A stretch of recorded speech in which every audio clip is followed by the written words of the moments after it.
नमस्कार. या व्हिडिओमध्ये मी आपल्या सर्वांचं स्वागत करतो, कारण आता शाळांमध्ये चित्रपट, महाराष्ट्र राज्यातील सर्व शाळांमध्ये आता विद्यार्थ्यांना चित्रपट दाखवावा लागणार आहे. परंतु एका शैक्षणिक वर्षामध्ये किती जास्तीत जास्त चित्रपट दाखवता येतील आणि चित्रपट दाखवाव तर कुठल्या टॉपिकवरती ह्या चित्रपट असतील, अशा सर्व प्रश्नांसाठी आपण या व्हिडिओमध्ये माहिती घेणार आहोत. आणि हा महाराष्ट्र शासनाने पारित केलेला GR आहे आणि या GR बद्दल आपण थोडीफार माहिती घेणार आहोत. तर पाहूया आज चित्रपट दाखवल्यानंतर विद्यार्थ्यांच्या जीवनावर काय बदल होऊ शकतो, ज्याला आपण या ठिकाणी महाराष्ट्र शासनानं या ठिकाणी शैक्षणिक साहित्य असं म्हणून सांगण्यात आलेलं आहे. आता चित्रपट दाखवावं तर कुठल्या भाषेमध्ये दाखवावं हाही मोठा प्रश्न आहे, की चित्रपट दाखवावं तर मराठी चित्रपट दाखवावा का हिंदी सिनेमा दाखवावा का अन्य भाषिक सिनेमाज या ठिकाणी दाखवावं.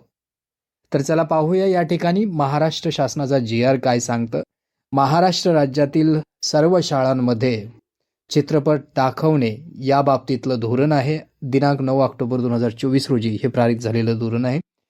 विद्यार्थ्यांना मनोरंजनातून शिक्षण घेता यावे तसेच दाखवण्यात येणारे चित्रपट, लघुपट, नाटक इत्यादी ही शैक्षणिक साहित्यातून विद्यार्थ्यांनी बोध घेऊन त्यातील बाबी आचरणात अंगीकृत करण्यास प्रोत्साहित व्हावे, या उद्देशाने राज्यातील शाळांमधील विद्यार्थ्यांना चित्रपट, लघुपट, नाटक, अनुषंगिक शैक्षणिक साहित्य दाखवण्यास परवानगी सध्या देण्यात येत आहे.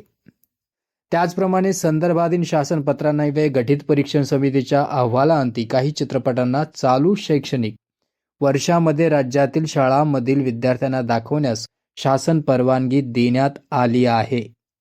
तथापि विविध विषयांशी संबंधित चित्रपट, लघुपटास मान्यता देण्याचे प्रस्ताव शासनास प्राप्त होत असल्याने मनोरंजनातून शिक्षण देताना विद्यार्थ्यांच्या शैक्षणिक वेळापत्रकावर तसेच अभ्यासावर परिणाम होणार नाही, हे लक्षात घेणे आवश्यक असल्याने राज्यातील शाळांमध्ये चित्रपट, लघुपट, नाटक, अनुषंगिक शैक्षणिक साहित्य दाखवण्याबाबत धोरण निश्चित करण्याची बाब शासनाच्या विचाराधीन होती. त्यानुसार शासन खाली आहे. निर्णय शासनाचा असा आहे की राज्यातील शाळांमध्ये चित्रपट, लघुपट, नाटक, अनुषंगिक शैक्षणिक साहित्य दाखवण्याबाबत त्यातला पहिला धोरण त्यांनी या ठिकाणी असं ठरवलेलं आहे की एका शैक्षणिक वर्षामध्ये जास्तीत जास्त 3 शैक्षणिक साहित्य, चित्रपट, लघुपट किंवा माहितीपट, नाटक इत्यादी शाळांमध्ये दाखवण्यास परवानगी देण्यात येईल. त्यापैकी 2 हे मातृभाषा म्हणजे मराठीमध्ये असणे आवश्यक असून तिसरे शैक्षणिक साहित्य हिंदीमध्ये असल्यास हरकत नाही. या ठिकाणी तुम्ही हिंदी चित्रपट 100% सर्व शाळांनी या ठिकाणी विद्यार्थ्यांना दाखवायला हवं. परंतु 2 चित्रपट मात्र तुम्हाला बंधनकारक असतील, ते चित्रपट मराठीत पाहावं लागतील. शैक्षणिक साहित्य हे ऐतिहासिक, सामाजिक, सांस्कृतिक, वैज्ञानिक, शैक्षणिक इत्यादी विषयाशी संबंधित व मनोरंजनाच्या माध्यमातून समाज प्रबोधन करणारे तसेच ते सर्व शालेय गटातील विद्यार्थ्यांना दाखवण्याजोगे असल्याबाबत परीक्षणांती खात्री करूनच साहित्यास परवानगी देण्यात येईल. खूप महत्त्वाचा मुद्दा आहे. या ठिकाणी कुठला बॉलिवूडचा चित्रपट पाहता येत नाही किंवा कुठला हॉलिवूडचा चित्रपट विद्यार्थ्यांना दाखवण्यात येणार नाही. पण चित्रपट मात्र या सर्व बाबीवरती असेल. ते ऐतिहासिक असेल, सामाजिक असेल, सांस्कृतिक असेल, वैज्ञानिक असेल किंवा शैक्षणिक असेल, यावर आधारित जर चित्रपट असेल तर या ठिकाणी तुम्हाला दाखवण्यात येणार आहे. त्याच पद्धतीने सर्व शाळांमध्ये शैक्षणिक साहित्य दाखवण्याची परवानगी ही केवळ 1 वर्षापुरतीच राहील. कोणत्याही परिस्थितीत पुढील दुसऱ्या वर्षामध्ये सदर शैक्षणिक साहित्य दाखवण्यात मुदत वाढ देण्यात येणार नाही. म्हणजे हा जो GR निघालेला आहे तो GR केवळ या पुरतच आहे. तर या वर्षभरामध्येच तुम्हाला काय दाखवायचे आहेत, चित्रपट दाखवायचे आहेत आणि कुठल्याही स्तरावर यामध्ये कालखंडामध्ये वाढ करता येणार नाही, असं स्ट्रिक्टली वॉर्निंग या ठिकाणी शासनाने दिलेलं आहे.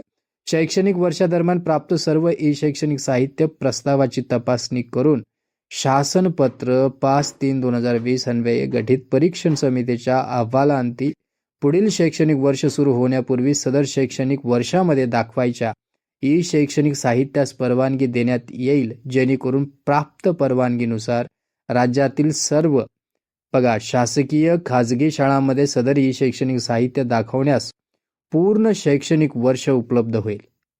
आणि नंबर 5 आहे, चालू शैक्षणिक वर्षाकरता यापूर्वीच काही चित्रपटांना शाळेमध्ये दाखवण्यास शासन स्तरावरून परवानगी देण्यात आली असल्याने चालू शैक्षणिक वर्षामध्ये प्राप्त प्रस्तावाबाबत सदर धोरणानुसार पुढील शैक्षणिक वर्षासाठी मान्यता देण्याबाबत कार्यवाही करण्यात येईल.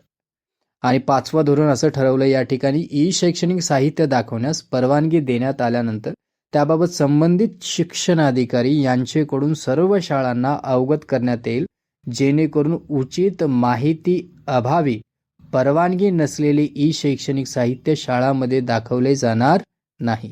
तसेच शिक्षणाधिकारी हे परवानगी